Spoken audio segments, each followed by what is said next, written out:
Hey knitters! Do you remember who I am? Because I barely remember who I am. I am Aro of Aro Knits and Purls. Welcome to my long neglected YouTube channel where I talk about the things I make, the things I want to make, and the things that I've bought recently about making that really make me happy and that inspire me, all that good stuff. Hi. If you're new here, you don't know anything, like in terms of like background. But for those of you who have very, very, very, very patiently waited, this episode is long overdue. I have already planned the next few episodes, so they will be happening. Now that I am married, that's the wedding band. Now that I'm married and settled into life, I have recommitted to this channel and like sharing my makes, because I have been making this entire time. I've just been sharing a lot less. But now everything is like kind of slowing down. So here I am. I've also committed to learning how to actually like edit a video, at least to the extent that I will be overlaying photos right here where Otis goes, my giant sheep Otis. I will put photos here. That's my commitment to you. If I fail, my punishment is that I will look very, very, very stupid, just like gesticulating to the space above Otis here. Yeah, hi. So this is my office. It is a work in progress. It's not finished the way I wanted. We have lived here for like 2 years, but you know, it's still not what I want it to be. It's fine. You can see my barrister's bookcase full of finished sweaters. There is also a linen closet, like a walk-in linen closet that's just full of sweaters all over the floor. I have not settled in the way I want. Let's just leave it at that. But I did get these big old fat fancy like ring light thingies. I won't drag it over here because I'm afraid of like knocking everything over. But like I feel like they make my eyes look crazy. Like, you know, that like ring light glow. I always just think it makes people look like psycho, but the lighting in this room is horrendous. And if I want to record a video, if y'all want to see a video where it doesn't look like ass, we're gonna have to deal with psycho eyes. So yeah, thanks, welcome. Let's get right into it. I always say I'm going to tag the makers, dyers, designers that I talk about, whoever, in the description below, and I will overlay photos so you can see what the patterns that I'm working on are supposed to look like, because sometimes, and I know you guys know this if you've seen my videos before, sometimes I have projects, whips, that are just barely whips. They're like the wisp of a whip. And I have one to show you later. So now you'll be able to see what they're supposed to look like here. But what I'm wearing is the Lakes Cardigan V-neck by Ozetta. I have probably knit every Lakes series, oh my god, a little fuzzy, Lakes series design by Ozetta. Whether it's the cardigan, the pullovers, the tees, the V-necks, the regular scoop necks. I've done it all. Love her work. I think I actually had an episode where I talked about how much I love her patterns, and like I knit a whole bunch of them all at once. Anyway, yeah, so I obviously picked a pretty oversized fit to it. I think her patterns are well suited for the oversized look, and it's also like what I've been craving these days, like big cozy. I've had some comments, and I know other people have had some comments where some individuals like come in and they're like, you picked the wrong size, like that's way too big on you. And it's like, I don't know, it's a really weird stance to take. Like, I like oversized, and that's fine. Some people like things that are super tight. That's fine. I'm not gonna be in there telling them that they picked the wrong size. So I hope I don't have that in my space. And if you do leave that comment, that's nice. I'm not gonna read it.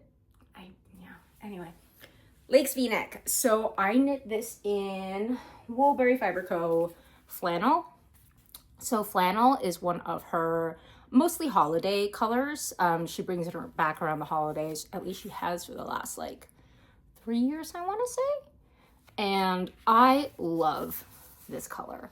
It is a beautiful deep dark red. Well, not dark. Like, it's saturated, if that makes sense. If you'll notice, my sweater is not as saturated as the yarn itself. And that's because I'm holding the DK base along with a strand of mohair. And mohair tends to not take the dye as deeply.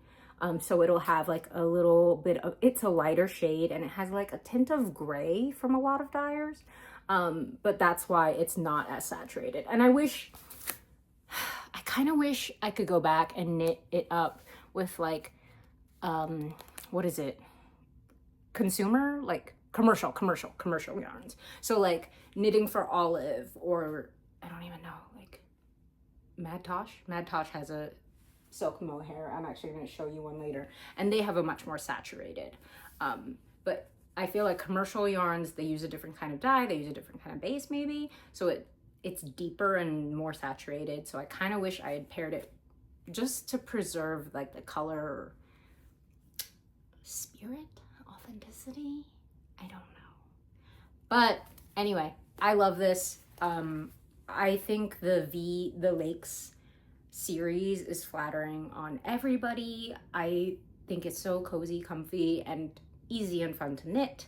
One of my favorite accents about this cardigan is that I found these amazing little mod buttons and they match the colorway perfectly. Like, I'm not kidding, perfectly.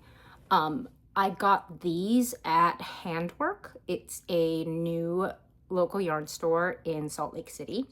I get asked a lot, like, if I'm coming into Salt Lake City, where should I go, like, for a local yarn store? We have quite a few local yarn stores that have popped up in the last year or two.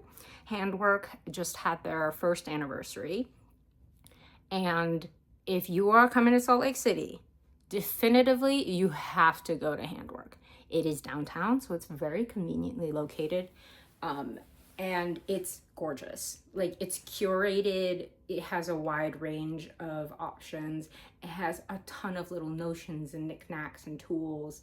Like, it really is well thought out and cared for. It's also in a super cute area with lots of cute little restaurants, like quick eateries and boutique stores. Like, there's a boutique perfumery, adorable, like little knickknack vintage stores.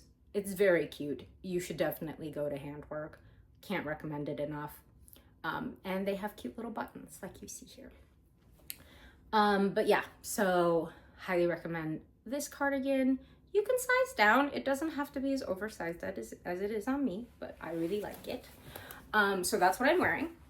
And let's get into the finished objects. It's been a while since I shared with you. I have had a lot of finished objects. And a lot of whips in that time. I'm only going to show you the stuff I've been working on like very recently.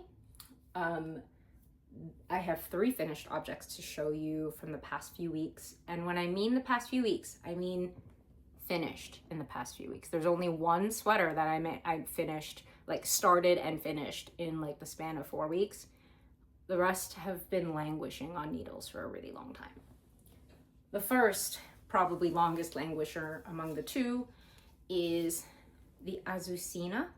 Azucena? Azucena. I'm gonna go with Azucena. The Azucena pullover by Claudia of Knit. Claudia is a designer who has so many designs, like so many. She's written multiple books, and she often hosts knit-alongs. This was a knit-along, and I have one knit-along that I'm working on right now that I'll go into just in a second. But the Azucena, I used Gepard yarns. I wish I had some to show you, but I used it all up, and I don't have any labels. Everything will be in the description below.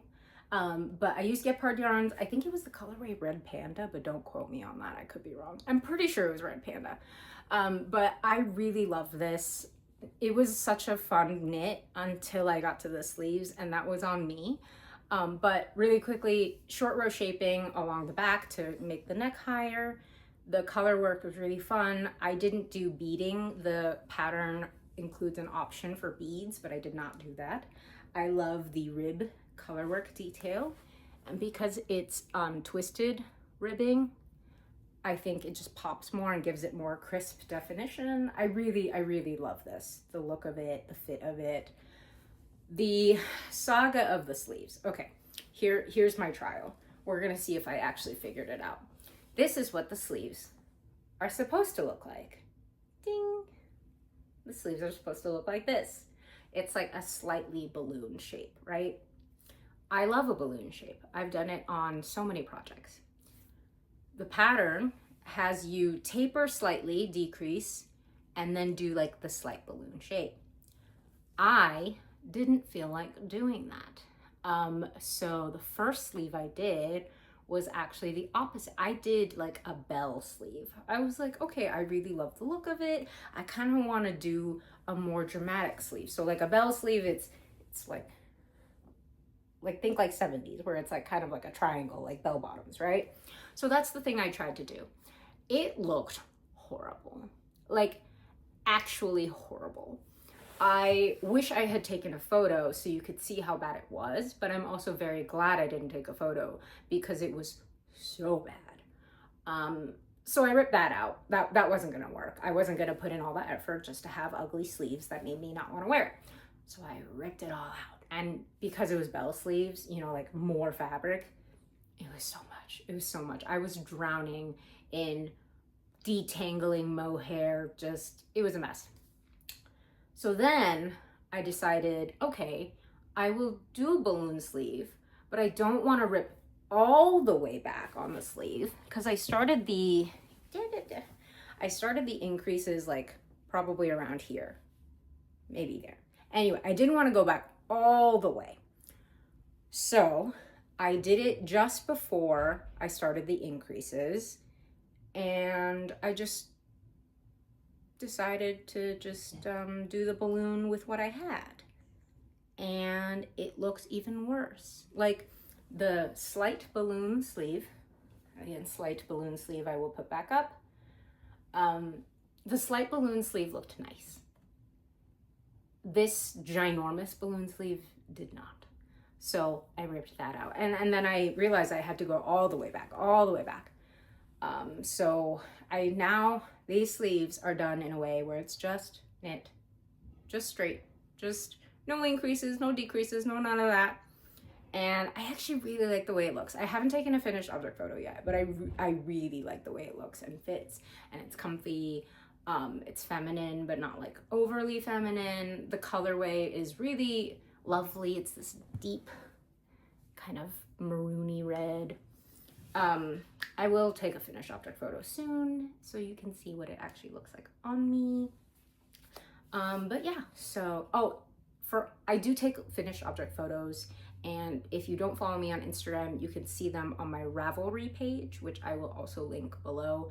I try to keep both updated. My Ravelry page will have all the information about what yarns I use and how much, etc., and what sizes I knit. So if you want more details, that's where to go. The Ravelry page below in the description. Okay, so that's the first one, Azucena. The next two are by the same designer. I'm gonna take the skein off my lap. By the same designer, and I really love her work. The first one, another long languishing whip in the pile of whips that I have, is the Windermere.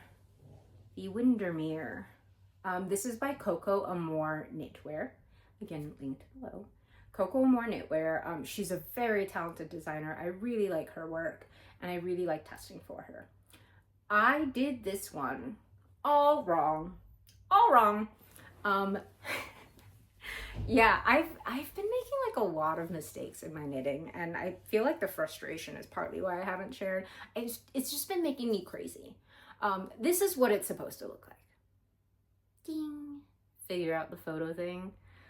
This is what it's supposed to look like. It is reverse fisherman's rib. So it is what most people would consider the wrong side of fisherman's rib. If you look closely, it looks a little bit like, kind of like, I think it looks like a spinal column. Look, this one's a little sneak peek of the next one, but this is wrong side of fisherman's rib. See how it's not like neat and like straight? Best example, yeah. That's what it's supposed to look like. I did it wrong. And I did it really wrong. Because if you see here, like I didn't even do real fisherman's rib, half fisherman's rib. I don't know how it happened, but like, look how wrong that is. That is not what it's supposed to look like. Ah! Right? It's not even right on the wrong side. It's just wrong. But I still really like it. I still really like it. I think part of, because I did it wrong, like I think it used up more yarn, so I had to use so much yarn.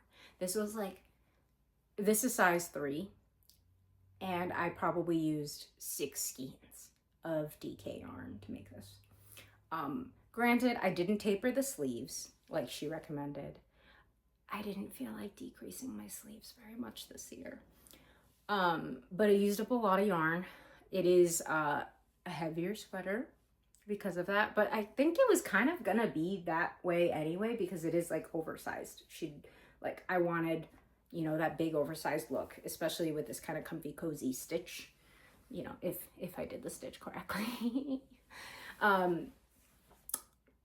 But yeah, so I did it wrong, but I really love it. I used the Wandering Flock. The Wandering Flock is one of my favorite dyers, and this is her colorway, Neon Pink. It is the mohair and DK held double, and you can see that gorgeous halo in the light. And I love how rich and bright this color is. I haven't been knitting with a lot of pink lately, which I know is shocking, but this kind of pink, like, it gets me excited to work with more pink. You know what I mean? Like, it's so appealing to the eye. It's so cute. But this was on my needles for a very, very long time, and I'm really glad that it's finally off because I need to reclaim my needles. I don't want to say I need more needles because I don't. I need to reclaim the needles from the whips that I already have. But Windermere, again, I did it wrong. And I did it wrong because it's short row shaping, so like you do the back part first. And I got so topsy-turvied, confused by the instructions, and no fault of hers. This was on me. I don't read instructions very clearly. In my report cards, when I was a student, as a child, I got, you know, Aro is very bright, but she often like does things without reading the instructions. Maybe if she slowed down, she would do better.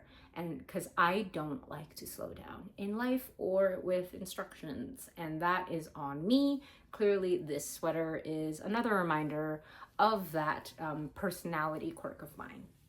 But I highly recommend it. Coco Amour Knitwear, I recommend all her designs, especially the one I am just about to show you. So this is a test that I recently finished, and it is not yet released, although I expect in the next week or 2 it will be. This is the Rosebud sweater, by Coco Amour. I can't say enough nice things about it. Like, where do I begin? First off, I really wanted to wear this for this video. I've worn it. I feel like the pink is so distracting. Okay. I've worn this out so often. I even wear it in the house. And I normally don't like to wear my knits in the house because I like to keep them nice, pristine.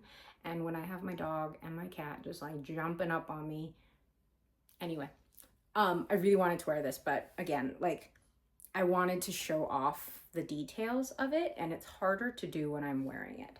So the big detail that I'm just obsessed with is how good the construction is.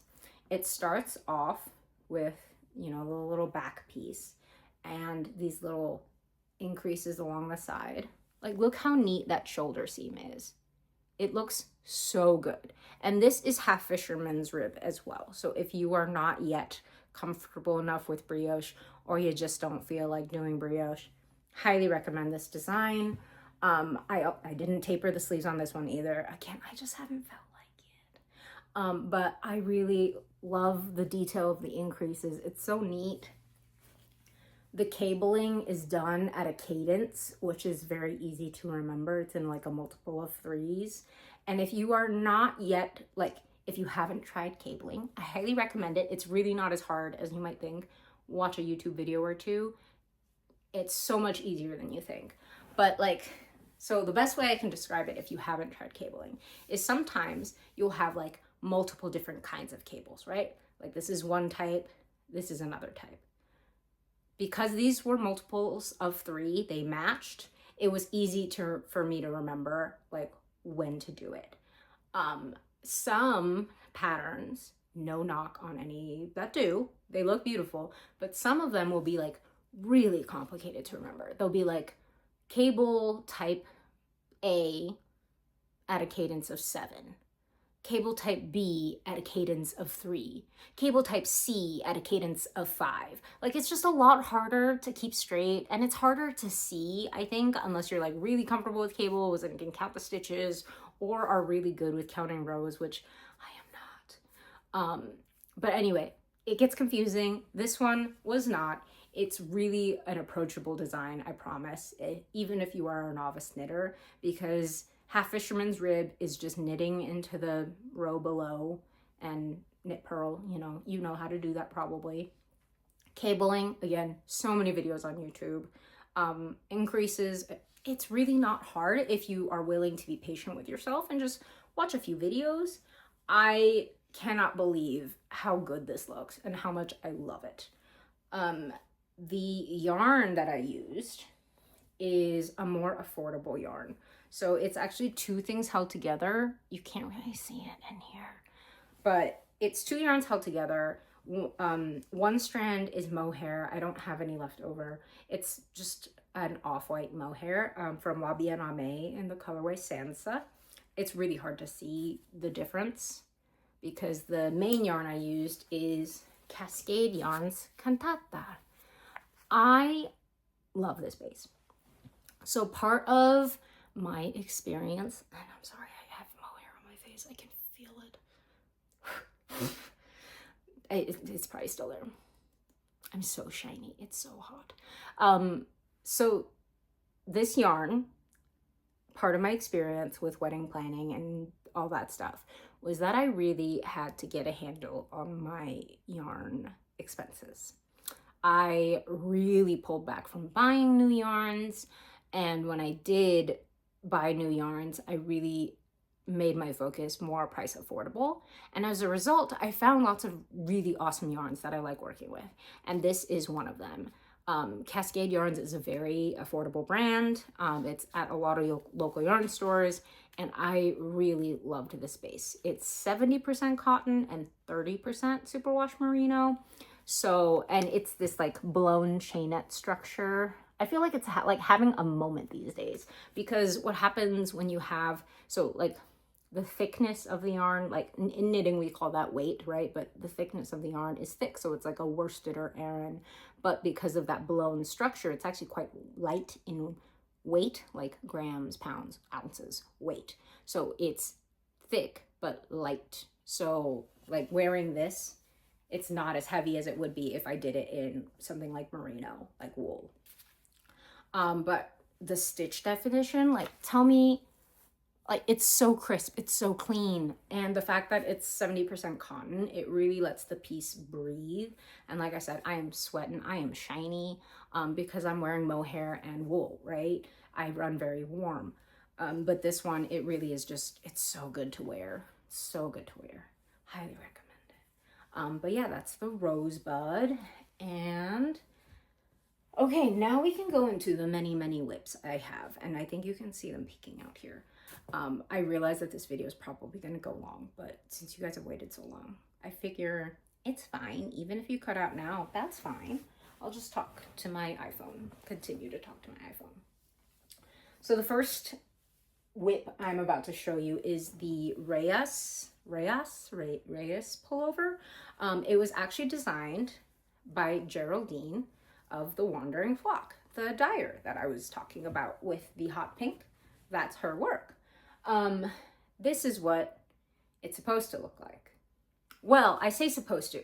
So the point of the Rayas, I'm gonna stick with Rayas pullover. The point of the Rayas pullover is it's kind of like a choose your own adventure. You can do stripes at whatever cadence you want. It has lots of really fun options. I chose to do like kind of a more classic, both combination and striped cadence. It is knit from the back. It's a drop shoulder design. I've been doing a lot of drop shoulders lately. It's knit from the back, and you do these increases. And the way these increases were done was so cool. I have never done it before. So like where the little edge stitches met, you would do a yarn over, and then you do a yarn over, and then the next row you would do a make one left or make one right in that yarn over. So it made it so that it doesn't pucker along the edge. Like I've noticed, not for everybody, but for me, I've noticed when I do increases like along that little edge stitch, sometimes it'll pucker unless I pay really close attention. But with this way, it was just so neat and clean. I loved it. I kind of want to incorporate it into like every pattern I knit from now on. I really liked how clean it was. And then I added the collar already because you guys know I don't like to show you an unfinished collar. I just think it looks like nothing until it has a collar. I decided to be cute and do like the mismatchy color. I just thought it looked cute. And you won't see it when I'm wearing it, but I really like that little detail. I I tried to join the front and back. So first off, this is on me. I asked Geraldine, I was like, it's top down, right? Because I've decided no more bottom up sweaters for me. Absolutely not. Unless I'm willing to like reverse engineer to be top down. I'm not going to commit to anything bottom up because I hate working on it, and I know I will disappoint myself when I don't finish it. So I made sure with her it was top down, and she said yes. I did not ask if it was seamless. She wrote it to be seamed, and I hate seaming, perhaps even more than I hate bottom up. So that's on me. I didn't check, but I decided to I'll knit it and join and work in the round myself. Like I'll figure out the math. The problem was I tried to join too quickly. So what was happening was the shoulder looked a little bit wonky. Like, you know, it was just a little bit too close up to the edge, but I was like, it's fine.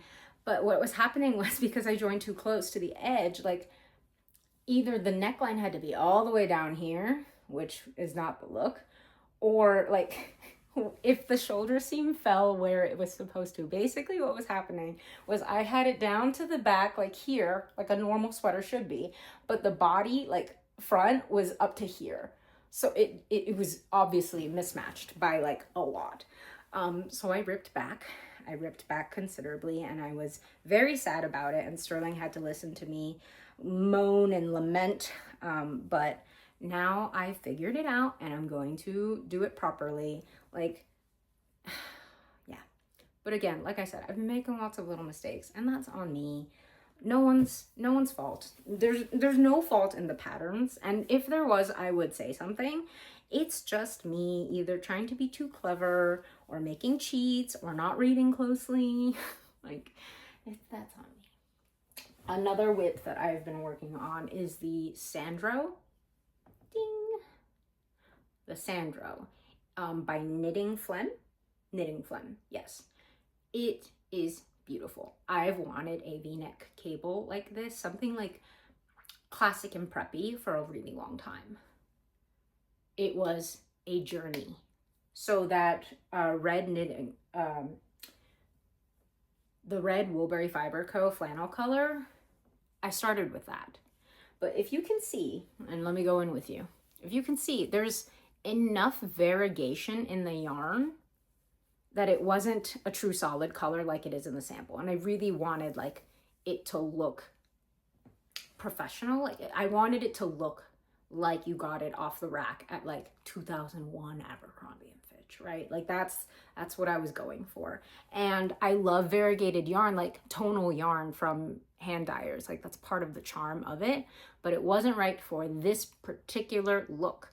So I scrapped it, which is a super bummer because it's a beautiful color. And I finished like the short row shaping, I had the shoulders, I had it all, and I was just like, nope, I'm just gonna undo it all.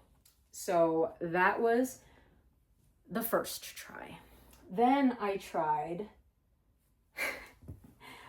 this combination. So this one was not this one. Sorry, I'm digging around. Okay. So I tried holding this light fingering weight and lace mohair together. The mohair is Madtosh Silk Cloud. If you guys remember Shibui Silk Cloud, so Shibui was a yarn producer. They closed their business, but they sold like, they sold Silk Cloud, like the base. They like hooked them up with their old miller, all that stuff. So to Madtosh or Jimmy Bean's wool. And it is as good as it used to be. I loved Shibui Silk, so now I love Madtosh Cloud Silk Cloud. Shibui Silk Cloud and Madtosh Silk Cloud are the same thing, just branded differently now. And I love this base. It is 60% mohair, 40% silk, which is a higher content of silk than I think the going rate is on other bases these days for mohair. And what you get with a higher silk content is that shine. Like the core is just shinier, is the best way I can say it. The light fingering weight is Ayni. The line is from Amano. So it's Amano Ayni. And this is just the white colorway. I really love this base. It's 80% alpaca, 20% silk. I've been saving it for a special occasion, and every time I think I'm ready to use it, it turns out not to be the right one, like the right design. So I'm still waiting on it. It's been in my stash forever, but I held it double to create this luxurious fabric to do the Sandro. Again, I'm still on Sandro saga, the saga of my Sandro.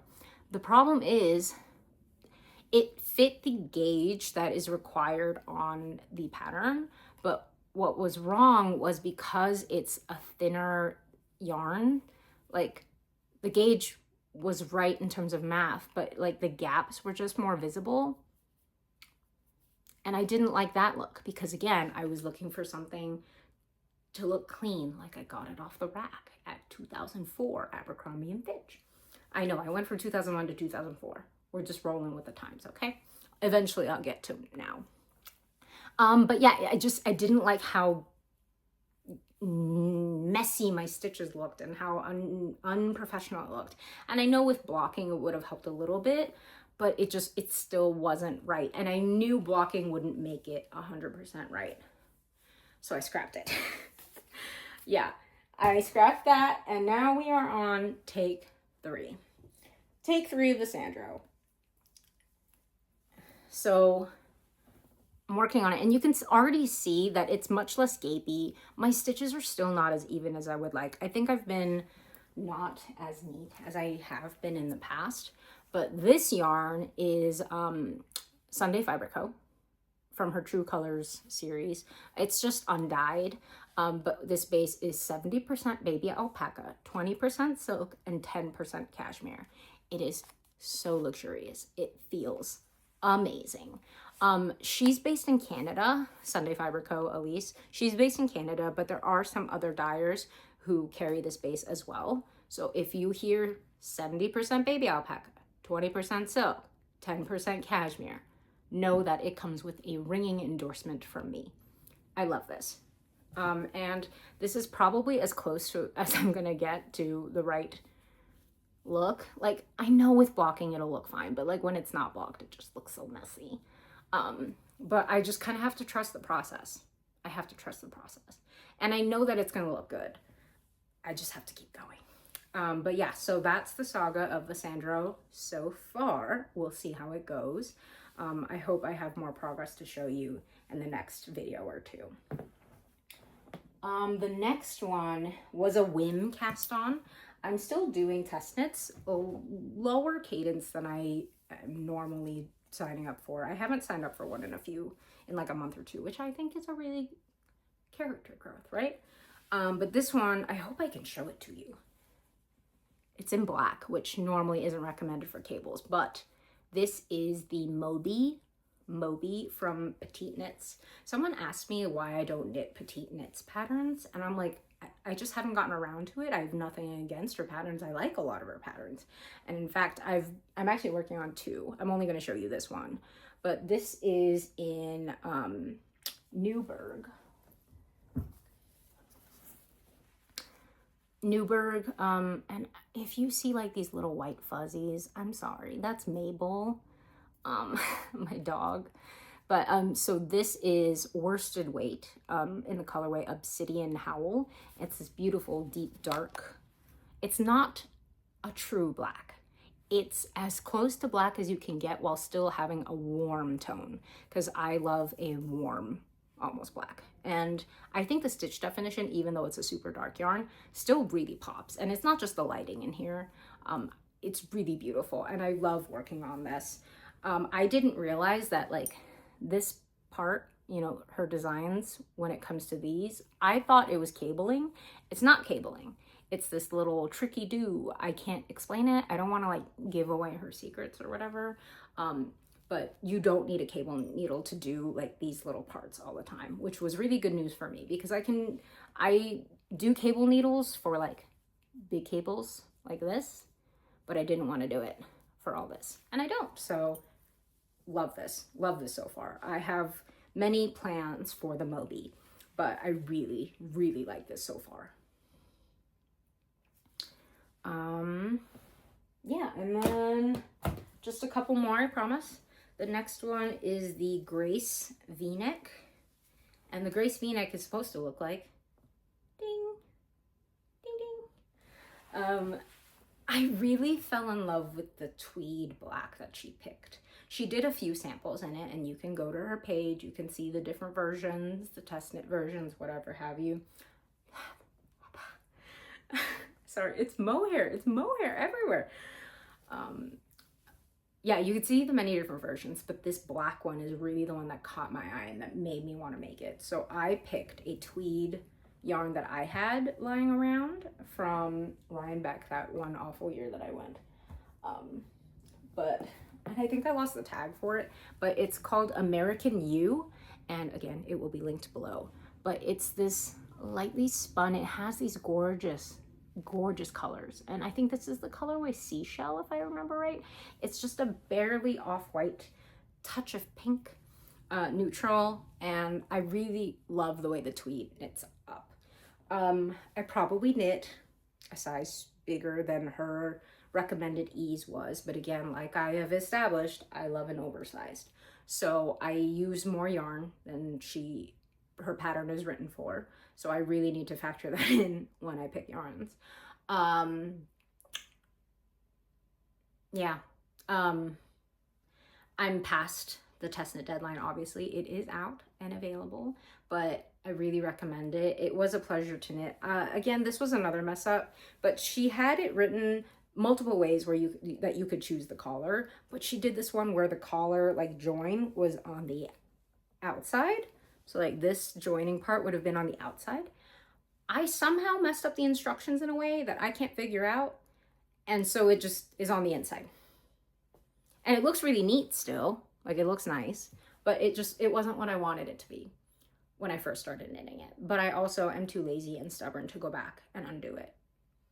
So we're kind of just like in this space where I just need to finish it, and it'll be lovely. It'll be a lovely V-neck sweater. I already really like the fit when I try it on, but it's kind of just like, darn, it's not what I originally wanted. And again, it's on me because I didn't read the instructions right. I'm sure they were written correctly, and I'm just big dum-dum.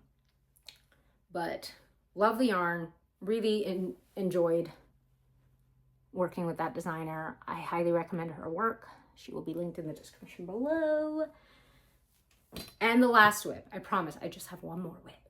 The last whip is one of those whips where I really need this. Ding! This is the Betty by Claudia of Unit. This is her annual Christmas knit along. Not that this one is knit along every year, but she always does a knit along every Christmas. I really like this. It looks so good. I love the ribbon in the front. I think it's very easy to dress up or down, you know. And so the colorway that I chose was Woolberry Fibre Co. This one is one of her old collective colorways. I used to be part of the collective, which is you get access to exclusive colorways. Some colorways she may release at a later date. Some just, that's it. And this one is the colorway Frost. It is a gorgeous periwinkle blue, not quite purple. I don't really like purple. I don't really like blues, but for some reason this just really caught my interest, and I'm really glad that I got it. It's the Betty thing is written to have two skeins or two strands of lace weight mohair in this case held together, and this is what Frost looks like. It's a small gauge, so it's going to take me a while, and that's why I'm really glad that I have this guy still in the corner. But I'll show you guys as this goes along. I think that the periwinkle blue is going to be a really beautiful color, like as spring eventually comes and I'll have this done, hopefully. I think it'll be really beautiful, and I'm very excited to show you guys more of it as it works up. But yeah, that's kind of it. I have a mess to clean up, obviously. You've seen me just throwing skeins around all over. But thanks for joining me. In my next episode, you'll have a special guest. It's Sterling. It's my husband. He will be making a special appearance. But yeah, so thanks, and I will see you guys next time. And I promise it'll be sooner than it was. Okay, bye.